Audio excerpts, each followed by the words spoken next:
کل رات 2 بجے تیرا میں ایک خوفناک قسم کا سانحہ ہوا ہے جس میں جیٹ طیاروں کی بمباری سے مقامی آبادی پر مارٹر گولے گرے اور اس میں معصوم بچوں، عورتوں اور بڑوں کی شہادتیں ہوئی اور ان کی فگر تقریباً اب 25 کراس کر چکی ہے۔ جناب اسپیکر، یہ پہلا واقعہ نہیں ہے، اس سے پہلے ضلع خیبر میں علم گودر کے مقام پر یلغار کیا گیا، اس میں بھی معصوم لوگوں کی جانیں گئی، معصوم لوگ شہید ہوئے۔ اس کے بعد فائرنگ سے قمر آباد میں معصوم لوگوں پر بمباری کی گئی، ان پر فائرنگ کی گئی، ایک ہی خاندان کے 15 لوگوں کو مارا گیا جس میں 10 لوگ شہید ہوئے۔ کل رات ایک دفعہ پھر ایک وحشی درندے کی طرح اپنے ہی لوگوں پر جیٹ طیاروں سے بمباری کی گئی اور معصوم لوگوں کو شہید کیا گیا۔ جناب اسپیکر، مجھے تو یہ بات سمجھ نہیں آ رہی کون سی پالیسی ہے؟ آیا یہ ریاست پختونوں کو پاکستان کا حصہ سمجھتے ہیں یا نہیں سمجھتے؟ آیا یہ ریاست پچھلے 20 سالوں سے پختونوں کا خون بہا بہا کر تک رہی ہے یا نہیں رہی؟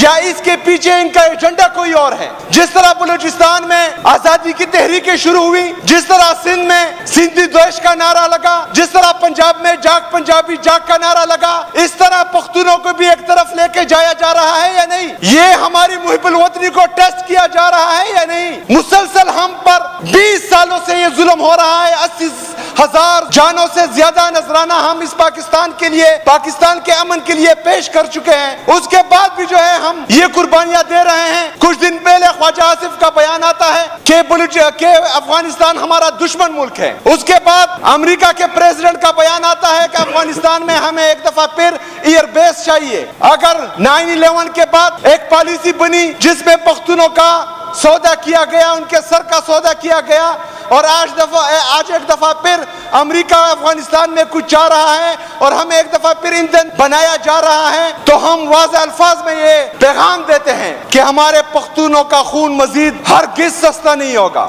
ہمارے پختونوں کا خون ہرگز نہیں بہے گا۔ ہم پختون اپنے حق کے لیے کھڑے بھی ہوں گے، پرامن احتجاج کریں گے بھی۔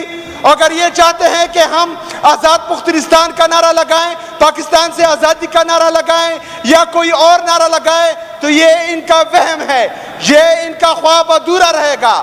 ہم پاکستان زندہ باد کا نعرہ لگاتے تھے، لگاتے ہیں اور لگاتے رہیں گے انشاءاللہ تعالی۔ یہ پاکستان ہمارا ہے، کسی کے بات کی جاگیر نہیں ہے کہ وہ جب چاہے جو ہے پختونوں کا خون بہائے۔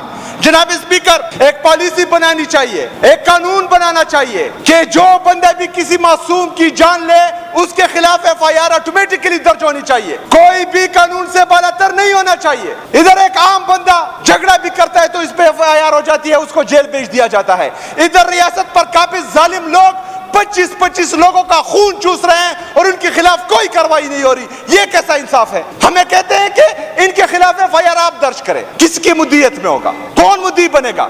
ان کو ڈرایا جاتا ہے، ان کو دھمکایا جاتا ہے۔ ادھر ایک SHO کی کیا حیثیت ہے، اس کی اوقات کیا ہے کہ وہ ان کے خلاف جائیں؟ میں آپ سے پوچھتا ہوں اسپیکر صاحب کہ SHO تو چھوڑے، SHO بڑا ہے یا چیف جسٹس آف پاکستان بڑا ہے؟ کون بڑا ہے؟ کس کا عہدہ بڑا ہے؟ یہاں چیف جسٹس آف پاکستان ہمارے ججز جتنے بھی ہیں وہ ایک چٹ کا انتظار کرتے ہیں، ان کے خلاف جو ہے وہ فیصلہ نہیں دے سکتے چٹ کے بغیر۔ ایک SHO کی اتنی حیثیت ہے کہ وہ کسی وردی والے کے خلاف FIR کاٹے گا، ہم تو کریں گے، لیکن جو مدعی آتا ہے ان کو ڈرایا دھمکایا جاتا ہے، وہ جو ہے پیچھے ہٹ جاتا ہے۔